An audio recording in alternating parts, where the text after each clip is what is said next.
Oh, ben salut! Dans le fond, ce que je voulais vous montrer aujourd'hui, c'est ce qu'on peut faire à l'aide de Power Query et quelques macros. Donc, automatiser des tâches routinières pour plus qu'il y ait de possibilités d'erreur, ou du moins beaucoup moins, puis qu'il n'y ait pas à avoir à faire tout le temps les mêmes choses, semaine après semaine, jour après jour, mois après mois. Donc, je vous prends un exemple. Ça, c'est un fichier qui est produit par les banques. Donc, imaginez des relevés de compte de caisse puis de banque. Puis, imaginez que l'objectif, c'est que mois après mois, de prendre ce fichier-là, de passer chacune des lignes, puis dire, exemple, ce dossier-là, il est en retard, mais avant, j'aimerais ça savoir, il est combien en retard. Fait que là, on peut faire une formule, moins ça. Là, ça donne un chiffre comme ça, fait qu'il faut changer le format. Ça, j'essaie de répliquer ce que pour l'instant, la personne doit faire. Je vais faire général. Donc là, 1341 jours, on pourrait copier la formule, on pourrait changer. Vous comprenez le genre.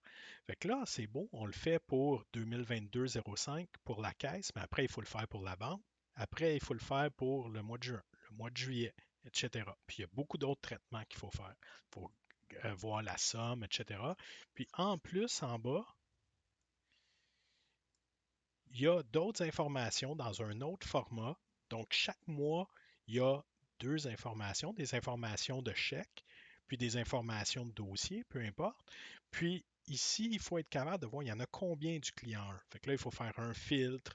Donc, très, très fastidieux, beaucoup d'erreurs. Puis, règle générale, ça impliquait qu'il y ait une personne qui fasse beaucoup de copier-coller.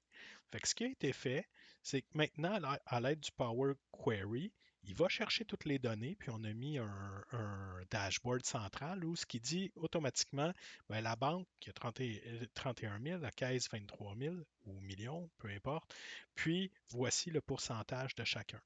Puis tout ça est rentré, provient directement du fichier qu'on a vu, puis on peut voir assez rapidement avec un format conditionnel qui dit celui-là est 216 jours, 1624 jours. Puis ça, tout ce qu'on a à faire, mois après mois, c'est de mettre ça à jour. Je vais montrer comment qu'on fait. Donc là, il y a juste les données de la caisse et de la banque pour 2022-05. Donc si on va dans le fichier, puis qu'on essaie d'analyser 2021-6 par exemple, il n'y a rien, c'est normal, les données ne sont pas là.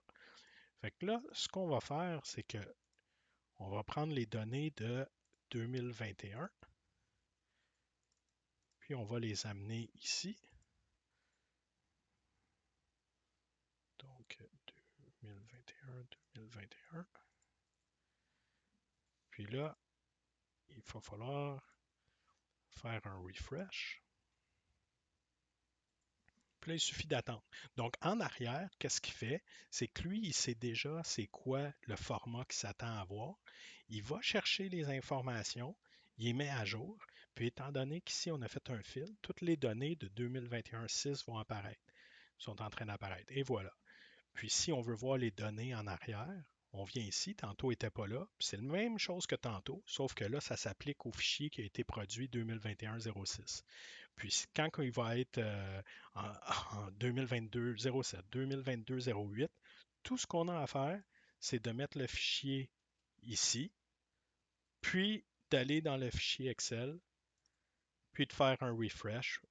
Puis ici, si on voulait, par exemple, voir, mettons qu'on vient de la mettre à jour, il faut juste changer ça. C'est un filtre automatique. Donc, aussi simple que ça.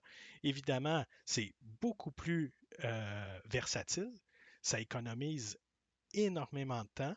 Ça diminue le nombre d'erreurs parce qu'il y a de moins en moins de traitements manuels. Puis, ça peut faire que les analyses vont être faites de façon beaucoup plus fréquente puisqu'il n'y a pas de nécessité de faire un travail manuel en arrière. Il faut juste aller chercher le fichier puis le mettre au bon endroit. Alors voilà, je pense que ça donne une très bonne idée de la puissance de Power Query et des commentaires et des macros. Puis si jamais ça vous fait penser à un projet ou quelque chose, ben, n'hésitez pas à nous contacter.